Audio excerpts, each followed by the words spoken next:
ونحن نعرف من بلاهة مجتمعاتنا أنه بعد 5 أعوام سينقلون هذا.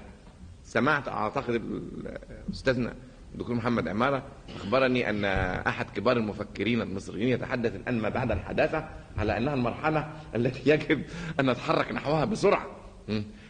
ما بعد الحداثة هو إعلان الإفلاس الكلي، إعلان أن العالم لا مركز له ولا قيمة ولا معنى، ولا يوجد هامش ولا وسط، ولا يوجد إنسان ولا إله. أي أن المنظومة المعرفية الغربية وصلت إلى وعيها بنفسها، فهي صيحة ألم لا أكثر ولا أقل. لكن وصلت به البلاهة هذا الرجل أن يتحدث، يعني في الواقع البلاهة بدأت بهشام شرابي في دار الساقي، قال لقد وصلوا إلى ما بعد الحداثة ولم نصل بعد نحن إلى الحداثة. لم أصدق نفسي حينما قرأت هذا في المجلة. يعني هل وصلت البلاهة بنا هذا الرجل؟ لكن هذا هو عالمنا العربي.